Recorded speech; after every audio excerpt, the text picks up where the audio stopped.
اللہ یا رحمان یا رحیم یا کریم، اللہ یا جبار یا قہار یا۔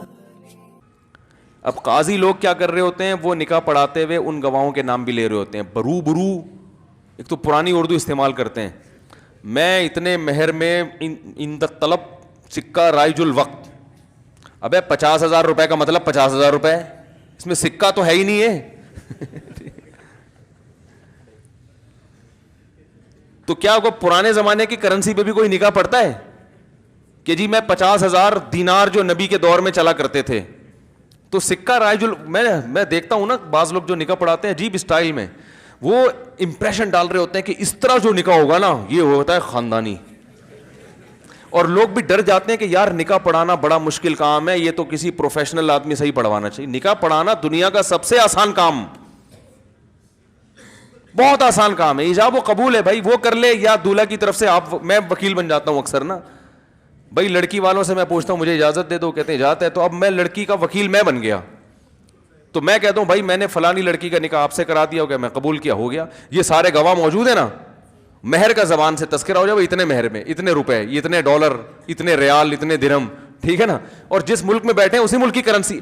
مجھے بھائی ایک بات بتاؤ، آپ جب پیاز خریدنے جاتے ہو وہ کہتا ہے بھائی کتنے روپے کلو، آپ پوچھتے ہو نا کتنے روپے کلو، وہ کہتا ہے جی 50 روپے سکہ رائج الوقت کے مطابق۔ اچھا بھائی ٹماٹر کیسے دے رہا ہے، 60 روپے سکہ رائج الوقت، روبرو گواہان کے۔ آپ خریدو گے ٹماٹر، بولو گے بھائی تیری تو اپنی سیٹنگ کیا ہے، آؤٹ ہے، ابے تو سیدھا سیدھا بتا 50 روپے کلو ہے یار، ہم پاکستان میں کراچی میں ہیں تو روپے ہی ہوں گے نا۔ تو نکاح میں نا عجیب ٹوپی ڈرامے چل رہے ہیں، روبرو، مجھے تو پورے الفاظ بھی یاد نہیں ہوتے، ایسے نکاح پڑھایا جاتا ہے کہ بھائی میں نے فلانی، ایک صاحب تو نکاح پڑھا رہے تھے، لڑکی کا نام لیا انہوں نے، فرض کرے زینب نام تھا لڑکی کا، زینب بنت فلاں، اور اس گھر میں اس نام کی کوئی دوسری لڑکی موجود نہیں ہے، روبرو چشم الدین ول قطب الدین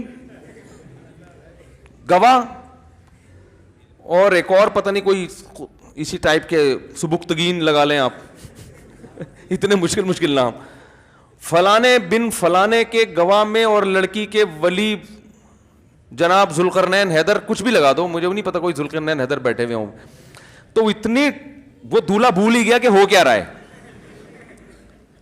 وہ ہوتے ہوتے ہوتے اتنے سارے چکہ رائج الوقت کے مطابق بحق مہر، بحق مہر سکہ رائج الوقت کے مطابق میں نے آپ کے نکاح میں دی، کیا آپ نے قبول کی؟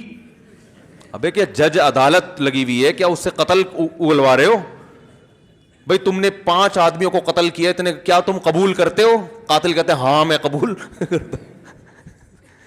ایسی تجویز کو دولہا ڈر جاتا ہے، بعض دفعہ اس کا موڈ نہیں ہوتا قبول کرنے کا، حقیقت ڈر کے قبول کر لیتا ہے، یار یہ کیا ہو گیا، تو وہ اتنا جا کے نا دولہا بھول ہی جاتا ہے کہ ہو کیا رہا ہے یہ، بس اس کو آخر میں پتا ہوتا ہے میں نے کیا بولنا ہے، قبول ہے۔ پھر 3 دفعہ قبولواتے ہیں، پوری گردان کر کے نا، پھر دوبارہ سے بسم اللہ، پھر دوبارہ سے سٹارٹ کریں گے، سکہ رائج الوقت بحق مہر بعوض، بعوض یہ بھی ایک لفظ آتا ہے درمیان میں، بعوض۔ بھائی جب ٹماٹر خریدتے ہو تو یہ کہتے ہو یہ ٹماٹر کتنے روپے کلو بعوض کے دیے ہیں آپ نے، بھائی کتنے کا دے گا یہ بتا، بولتے ہیں نا۔ تو نکاح بھی آسان ہے بھائی، فلانی خاتون کا میں نے اتنے مہر میں آپ سے نکاح کر دیا، بھائی قبول ہے، آپ بولو ہاں بھائی قبول ہے، ختم۔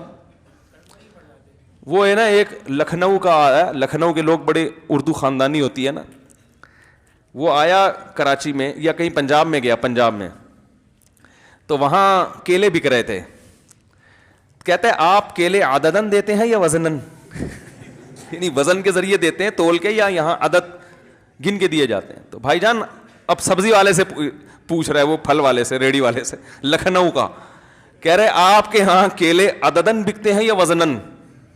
اس کو کیا سمجھ، کہہ رہے پتہ نہیں عددن وزنن، دنادن بکتے ہیں، دنادن لے لو ورنہ نکلو یہاں سے۔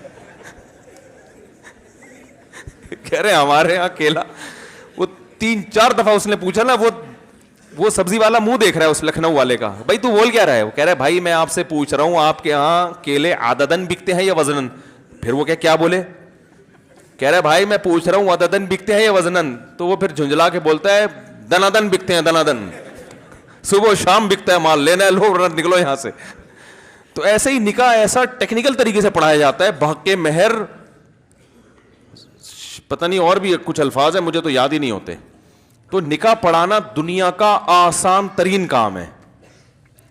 ہاں سوال پیدا ہوتا ہے اب اتنا آسان ہے تو پھر مولوی صاحب سے کیوں پڑھواتے ہیں لوگ، فلاں سے جو ہے وہ خود ہی پڑھ لے. تو ایک کام تمیز سے اچھا لگتا ہے. خطبہ بھی ہوتا ہے اس سے پہلے. تو علماء نے لکھا ہے کہ نکاح کسی نیک آدمی سے پڑھوانا چاہیے جس کو آپ نیک سمجھتے ہوں. ضروری نہیں کہ ہم نیک ہوں، لیکن جس کو آپ نیک سمجھتے ہوں. تو اسی طرح مساجد کے ائمہ کرام ہیں، علماء ہیں، بزرگان دین ہیں. رسول اللہ صلی اللہ علیہ وسلم نکاح پڑھانے سے پہلے خطبہ پڑھا کرتے تھے. تو خطبہ چونکہ علماء زیادہ اچھی طریقے سے پڑھ لیتے ہیں، لیکن خطبہ بھی ضروری نہیں ہے. نکاح تو ایجاب و قبول کا نام ہے، گواہوں کی موجودگی میں ایجاب و قبول بس ختم. تو خطبہ پڑھنا افضل ہے، سنت ہے. کیوں افضل ہے؟ اس کی بڑی وجہ ہے کہ خطبہ جمعے کی نماز سے پہلے ہوتا ہے، عید کی نماز سے پہلے ہوتا ہے. تو بڑی عبادتوں سے پہلے حج میں خطبہ اللہ نے رکھا ہے نا، حج میں خطبہ ہوتا ہے. تو نکاح سے پہلے خطبہ رکھ کے شریعت نے یہ بتا دیا کہ حج، عید، جمعے کی نماز کی طرح بھی یہ عمل بھی مقدس عبادت ہے. سمجھ رہے ہو کہ نہیں سمجھ رہے؟ تو اس لیے کر لیا کرو یہ والی عبادت. اس کو ایک مقدس رنگ ڈالنے کے لیے کہ یہ کوئی خواہشات نفسانیہ کا نام نہیں ہے، یہ محض ایک انٹرٹینمنٹ نہیں ہے. یہ کیا ہے؟ ایک اسلام میں نکاح کرنا ایک مقدس عمل ہے، مقدس عبادت ہے. تو عبادت سمجھ کے کیا کرو یہ کام، اور کیا بھی کرو، کیونکہ عبادت کرنے کی چیز ہے، بچنے کی چیز نہیں ہے. اللہ